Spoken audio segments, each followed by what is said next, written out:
One of the fastest ways we can help our hypnosis and coaching clients to receive therapeutic breakthroughs is through making them be the active participant in their transformation. And what does that mean? And you're probably already thinking, well, yeah, Fritz, duh, of course I'm doing that.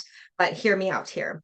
If you're trained in a traditional hypnosis modality and even an NLP modality where you have this certain technique and you read something, you read a script or you read the steps as to how to what to say to your client in order for them to visualize XYZ. So for example, it's a hypnosis script. You read to them that they're going to relax and go down the stairs, and imagine that there are magnets in between their hands and they close.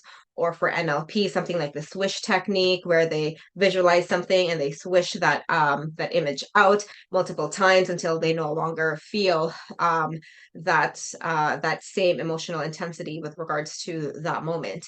And those things do work to some extent, but really the fastest ways we can create client breakthroughs is if they're active. And you might think, okay, well, but in a swish technique, they're actually actively visualizing. I get it, makes sense. But at the same time, we are reading something, right? We are telling our clients what to do, and they just follow. And to me, it's not really as active as one can be in their transformation. Someone telling me to visualize going down the stairs and pretending that my inner child is there isn't really as active as I want to be in my transformations. So, what does an active participation in a therapeutic setting looks like for hypnosis? Well, it's through a conversation. And when we have active conversations with our clients, not conscious conversation, but conversation that is specifically intending on using unconscious moments and unconscious information, then that is what takes our client results to the next level. And so I'll give you an example. In ACH, the first thing that we ask our clients as soon as they enter our session is, what's the problem, right? And by asking them what the problem is, they start to retrieve more unconscious information just by the simplicity of asking questions. For example, I'm asking you now, what was your favorite color as a child? It's a question. What you're doing is you're retrieving unconscious information, because every single day you're not really thinking about your favorite color as a child, right? Me asking you that now means that you're looking for some sort of unconscious information, and all I did was ask you a question. And so by continuously asking our clients questions through the hypnotic interview and looking for what our clients' responses are with regards to that information, and if they give us unconscious information, we jump on that. And the more unconscious information they have, the deeper they get into the trance and the deeper they get into that root cause, because then they have to go to their unconscious mind deeper and more frequently. And it is through that process that the therapeutic breakthroughs become faster, because you're utilizing the most simple and the most simple process of retrieving conscious information, which is by asking a question. And and that's why this method is really, really good for those resistant clients, those hyper vigilant clients, maybe clients with a history of a lot of trauma who really don't want to go to the memories, which you can't really blame them. If someone with PTSD doesn't want to go to memories in the past, can you really blame them? You can't blame them, right? Like, it is their absolute right.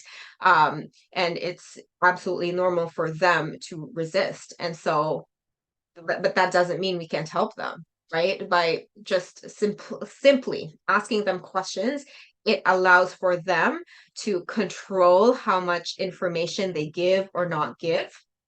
And just that sense of control, and just the simplicity of asking questions, which is a normal human process, that reduces their resistance much faster, which then leads to faster breakthrough, right? One of the reasons why it's difficult to work with these, complex clients is because their resistance goes up, mainly because of, and this is not just exclusive to this, but it's a self-protective mechanism, right? And can't blame them for that. But, when you are able to just converse with them and know exactly what you're doing while you're conversing, you're just not getting sucked into their conscious conclusions, that you're actually looking for unconscious information, then that is when you'll actually blow your clients' minds. And this is exactly why it's super important to learn how to investigate a client's problem, because not a lot of hypnosis training schools or even NLP training schools teach the how part of investigating the client's problem.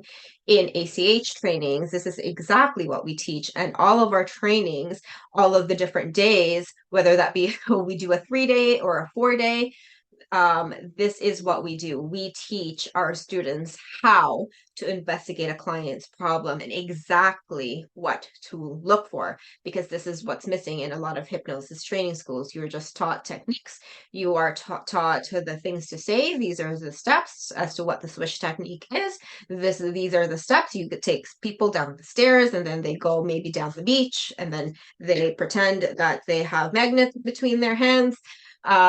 But what if that doesn't work, right? So we take all of those out in ACH trainings, and instead we go to the very basics of actually how to investigate a client's problem and get to that cause. Because I mean, that's why you became a hypnotherapist to begin with, right? To actually get client breakthroughs. That's why you became a coach, because you really wanted to transform clients' lives.